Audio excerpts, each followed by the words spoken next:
Hi, next up we have David Larkin and Lane Bronstein from Fake Love, which is an award-winning design-driven experiential agency that creates unconventional, immersive, and artistic projects. These guys have worked on campaigns for clients such as Google, Samsung, Vice, Nike, Heineken, Def Jam, Volvo, and many more. And they're going to speak to you today about the fine line between art and experiential marketing. Hey everyone. Hey, I am Lane. I'm David. I'm a creative director at Fake Love. Lane's one of the co-founders. Yep. And as he said, this presentation is the fine line between art and experiential marketing. It's a little bit more of a blurry line, but you know, what the heck? Let's just get into it, okay? Yep.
Cool. So that's a piece that we like to start out with a lot. That is a piece that we do with Shenwei Dance Arts. If you guys don't know who Shenwei is, he's one of the guys that choreographed the Beijing Olympics a few years ago. And it's a good example for us, or a good starter piece to kind of introduce you to what we do. Which is? We're an experiential design agency. What does that mean for us? Well, what we do, at least for us, is at the intersection between art and technology. And at that intersection, we focus on the art of interaction, information, feedback, and to express a story or a message. And together, all of these form experiential. Yeah, and in our world, users become creators, and viewers become curators.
Cool. So who are we? Well, Fake Love is made up of a variety of creatives from all across the board. We all have strong backgrounds stemming in the art world, mixed with tremendous amounts of experience in post-production, live action, excuse me, and interactive in games.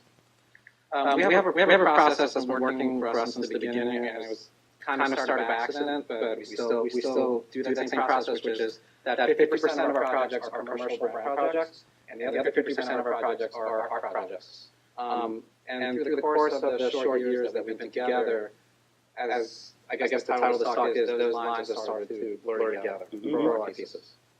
For the better, I think. Yeah.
So I guess I can ask you guys this question: which one of these was for a brand, and which one of these was for an art exhibit?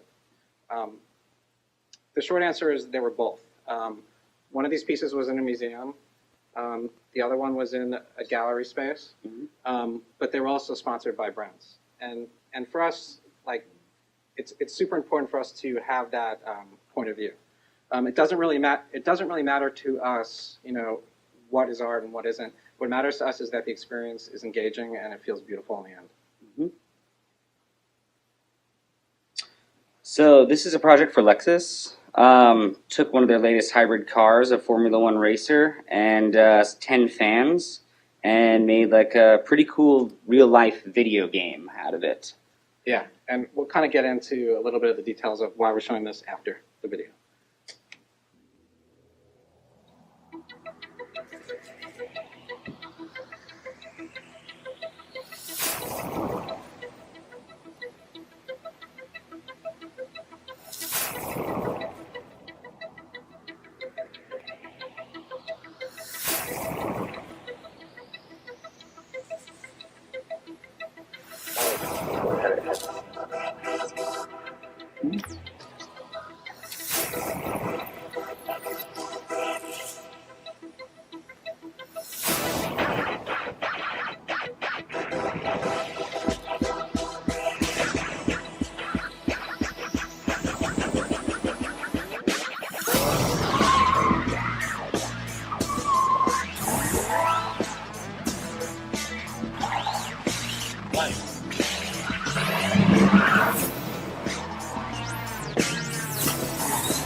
So the reason why we show that is to us, real art's all about taking risks.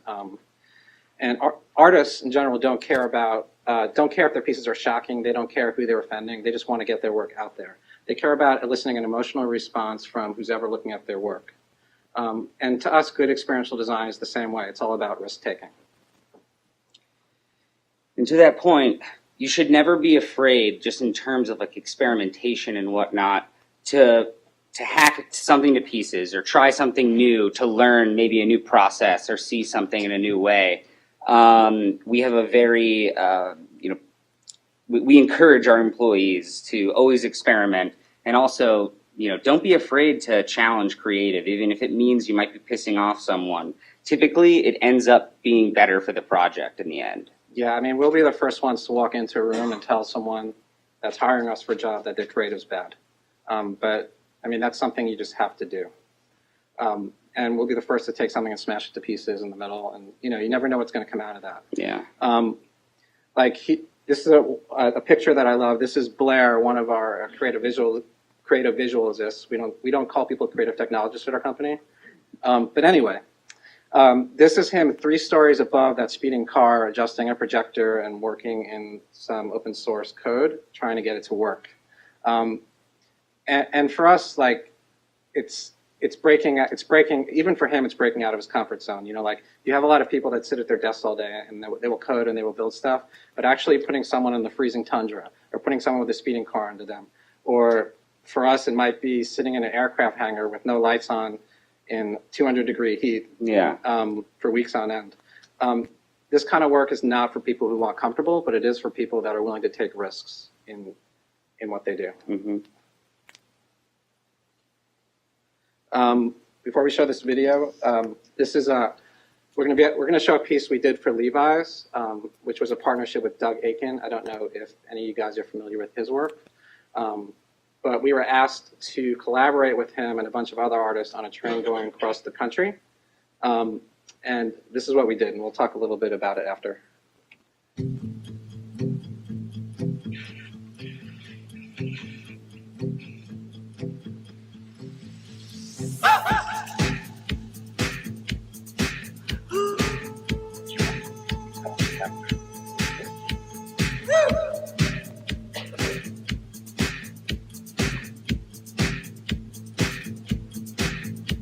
New Jersey Turnpike, riding on beneath the finest glow, out where the great black rivers flow. License registration, I ain't got none, but I got a clear conscience about the things that I do. Mr. State Trooper, please don't stop me. Please don't stop me. Please don't stop me.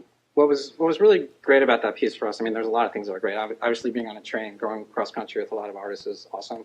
But was to actually give people that were on the trains. There were artists like Bowie and Jack White and a lot of other traditional artists on that train, but they were able to take these objects, create new pieces of work from those, and then actually take those off the train to these art happenings that were happening in different cities. So we were able to actually, build new tools for people to create together on. And this kind of brings me to this story that I tell sometimes, which is like, for me, like the first time that I saw Jackson Pollock, I was expecting to hate it. I was expecting for it just to be like splashes of paint on a wall, just like a big mess. But I walked into the Museum of Modern Art and I saw it and I was awestruck. I was down on my knees with, it was like, and that almost for me never happens with traditional fine art. And for us at Fake Love, and at least for me and David, like if you don't walk into one of our pieces and you don't feel a strong emotion, it's a fail for us. It just means that like we haven't done our jobs. And for us, any good experiential piece is about active engagement and thoughtful feedback. And this could manifest itself in an infinite number of ways. But for us, like we like guests to be able to feel like they're creating something and to feel like they're giving back, but also feel like they're taking a little piece of everything away with them. Maybe that's a brand. Yeah. Maybe. Or maybe that's just the piece. Yeah. But if a brand's hiring us, we hope that they don't just walk out of the thing and be like, oh, that was cool. I don't know what I just saw, but like, that was cool. I actually want to, I guess if it's a brand at the end of the day, buy this thing. Yeah.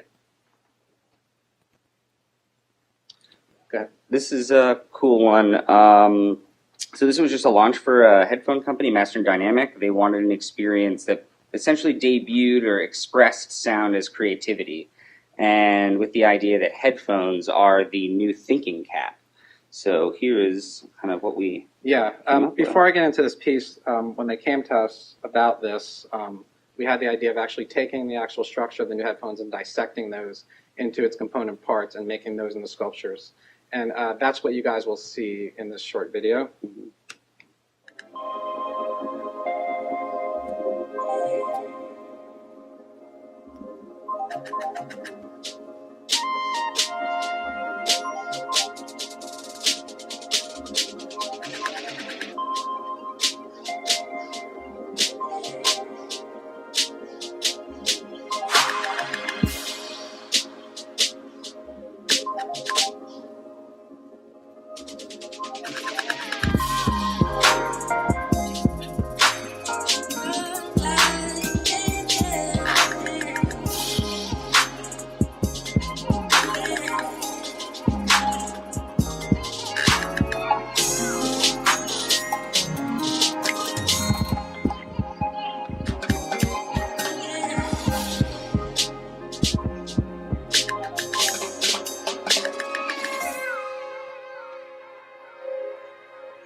I'm still waiting on my free headphones from that. I haven't gotten them. Stunts. So how many people in the audience have done a marketing stunt? I'm assuming some of you. Don't be shy. Most of you. Well, for us, we don't make stunts. We make installations. That's an important distinction in how we approach a project at the beginning. Like, how can you tell like for us, if we get an RFP in or if we get a brief, how can we tell right away if it's a red flag or if it's a stunt coming in, and if it's something that may or may not be something that we want to work with? Yeah, and there's typically, I mean, this happens a lot, and we get a few of these, and you can literally pick them out of the pile. First and foremost, there's never really like an idea there to begin with. It's just like we have a parking lot and we want to do this thing. There's no real solid idea to build like a story or an experience from. Then next is like it feels a bit kitschy or gimmicky if they've come to you already with something that maybe it needs a little bit more love for it to have more of a compelling effect on a user. Yeah, I mean, but typically the big ones for us is like if someone comes to us and they say, we want the world's biggest X, or the title of the brief says like the first ever thing. That's a big red flag to us because it means that, they're just trying to set a record. They don't care about the story. They don't care about the emotional impact on the brand. They're just trying to win awards at the end of the day. And our favorite? Yeah. Our favorite, which we get a lot, is we want a hologram like Star Wars and Tupac. We get that a lot. Yeah, I'm sure some of you guys have seen that as well. Sometimes we get it's in a cube, put it in a cube. That's a big one. Yeah, just like experiences, but put it in a cube or a dome. And like that has nothing to do with the creative, the fact that it is in a structure. Like it adds nothing to the story that you're trying to tell, and it does nothing to the experience of the user aside from cover them if it's raining or something, So yeah, I mean, for us, real artistic experience design comes from the heart, and then it goes out from there. This is a mixture of some sculptures, or I guess they're not really sculptures. They're more like how we took over some spaces. And for us, when we start looking at spaces, we think about the environment, obviously, like other experiential designers do. But we try to keep it simple. Like I wouldn't want to create an experience where you walk in and there's just a mess of shit everywhere and you don't know what's going on. It needs to feel seamless. It needs to be sort of a gateway of immersion for people so that like your visitors don't feel overwhelmed when they walk in and see all these, whether it's shiny buttons or what have you. Mm-hmm. They need to feel comfortable and welcomed into a point where like they can explore or be curious and touch things. That's going to really elicit the kind of interaction that you want. Yep.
it's funny because that last piece was a piece we did a year and a half ago, 2 years ago for Fashion Week, and we've called those Instagram towers. And those are actually pretty simple pieces. I mean, it's just a couple of columns, all in silver. It shows all the Instagrams that were coming from all the bloggers for that week. It was just beautiful. Loved it. There was no need to complicate anything or like create any kind of like app with that or anything else. It was Functioned nice. exactly like everyone would expect. And that kind of leads to something in terms of like how are you going to critique this kind of work? You know, what are those bullet points that you can look for when you're experiencing some of this stuff to kind of judge it?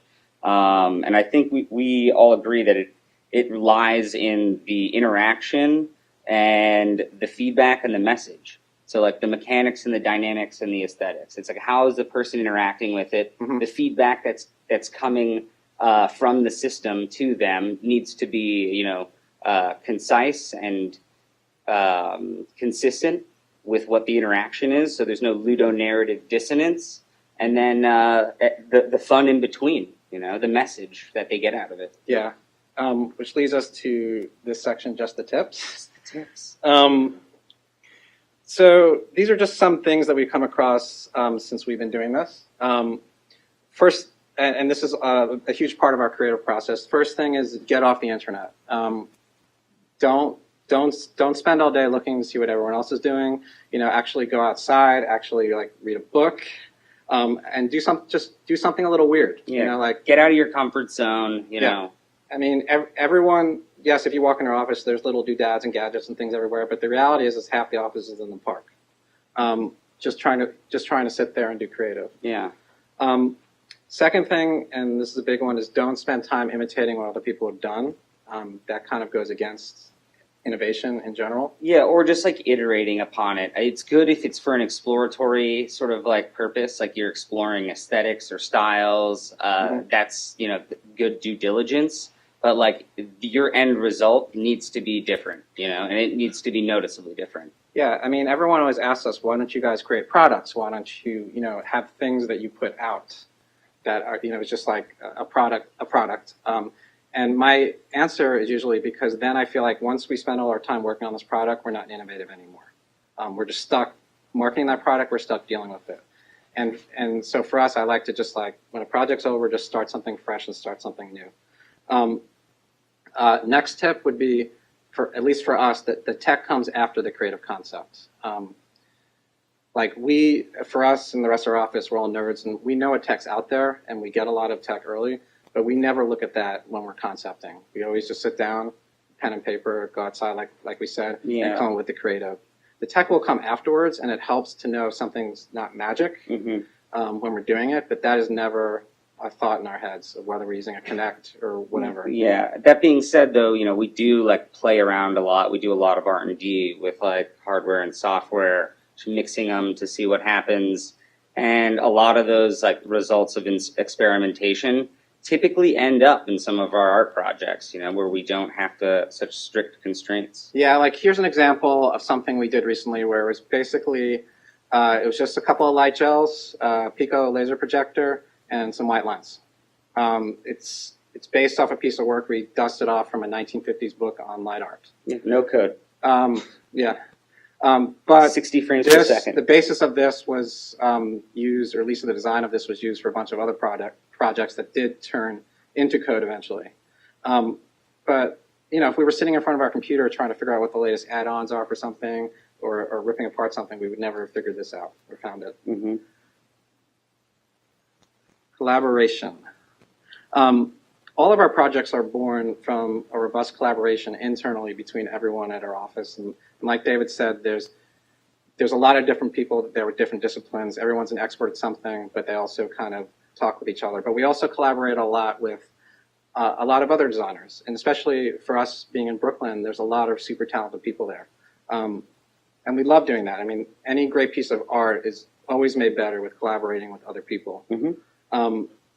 Most of the pieces that you saw today, on some level, whether it's just a simple thing like someone gave us some code or someone jumped in for a couple of days, was born from collaboration from some really talented peers. Yeah, and sometimes like the client will use an artist or several artists in their brief and be like, this is the kind of aesthetic or style that I like. Yeah. Conveniently, hey, maybe we know them. We'll hit them up and be like, you want to work on this, collaborate with us on this. So Yeah. It helps. This next piece is a piece we did with one of our friends, Chris Milk. This was for Creators Project. It's currently at the Barbican in London.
And, like we were saying earlier, this piece wasn't born from a bunch of us sitting in a room. This was born from us thinking about the idea of the creative process, and so that piece is a triptych.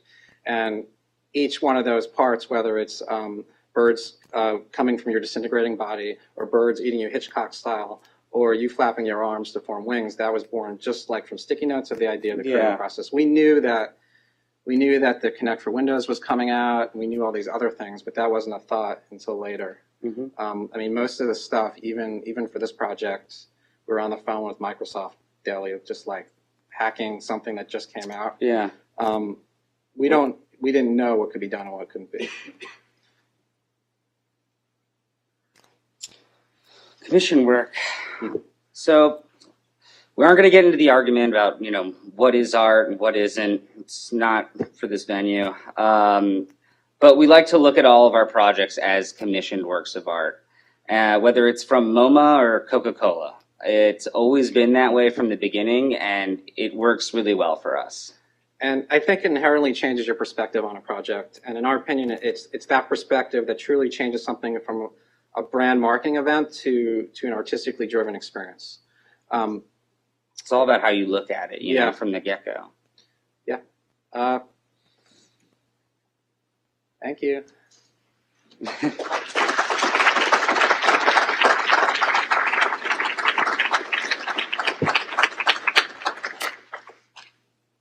know we went a little overboard. Did we? 28 minutes. Yeah. All right. You guys have any questions or anything? Okay. My question is, the campaign that you had for Access and the information collected, do you think it's important to have any campaign that's brand specific? I use the same Lexus, I use for cities, I don't know, the S-Class. Are you saying like that experience, like if you just translated it over to another car? I think it's necessary to I can answer that. I don't think it's necessary, but it's definitely doable, really easy. I just don't know how awesome it would be if, the hope would be this, that the car from Mercedes has something unique about it that would make us want to add something to the experience, So that Lexus car was one of their first hybrid vehicles. So there was a lot of talk about it being able to have the horsepower or the thrust that it needed. So to kind of combat that, we were give us a Formula One race car driver who's going to push this thing to the limit, and then we'll toss in some fans for that facial reaction, and then the collaborativeness of the game. They were literally playing the game together, the driver and the co-pilot. The co-pilot's just drawing the path, and then the driver follows it. And it's all about speed. I think the big thing that Lexus was afraid of for that, and David hit on the nose with the new cars, that people really didn't see that, especially in Europe where this came out, as a car that could make tight turns, as a car that did have horsepower and all those things. So yeah, you could do the same thing for Mercedes, but then it would just be a car commercial. It wouldn't be the same thing. I would love that RFP though, just to think like, what could we do? Yeah. You know, what else could we do? As far as the headphone brand goes, you couldn't really do the same thing for most headphone brands, mainly because their actual logo itself is a metal geometric shape. So all the shapes were based off of that. Then once we deconstructed the headphones into all its patterns and pieces, all the structures are made from those pieces. Yeah, the actual industrial design of the headphones sort of inspired the sculptural look, which also then inspired like our visual and audio additions to it. There's like 3% plastic used in those headphones. So we were like, awesome, like let's make these cool like leather and metal sculptures. And what's the beauty of metal? It's capacitive. You can touch it and it does X. So I think it comes down to what you're saying for the brand, because we work with a lot of speaker and audio brands. Like 2 of the pieces you guys saw there were Sonos. They're certainly not going to want the same thing we did for Master and Dynamic, because they deal with wireless speakers, and it's a different feel for them. Mm-hmm. Does that help? Maybe a little. Okay. Anyone else? You guys are tired. Yeah, please. Thanks.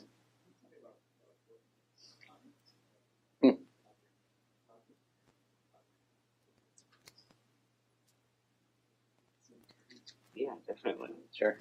Well, for one, like artists kind of think they have all the time in the world. Clients have no time. Things need to be here now or tomorrow. Mm-hmm. So that, like, in itself just kind of changes the dynamic a little bit. I mean, on some level, they're the same, right? Because the artists and the clients are a little bit prima donna, right? So whether it's like a client comes in our office and we have to have sushi all day for them, you know, or whether the artist comes in, we have to have sushi all day for them. Or he's like, my entourage needs to come, you know? Yeah, they have entourages. There's a lot of similarities like that, but I've actually been really surprised as we've been working with higher level artists, the level of, I guess, business stuff that goes on behind the scenes, that they're just very put together. I would say when we deal with artists that are a little more rough and tumble, you know, like if we're dealing with a bunch of our friends from Bushwick, you know, that are putting stuff together, there has to be a lot more organization, there has to be a lot more hand-holding. But at the same time, in what we do, especially when we're dealing with agencies and brands, there's a lot of hand-holding as well. And everyone's kind of taking a jump together. Yes. Yeah.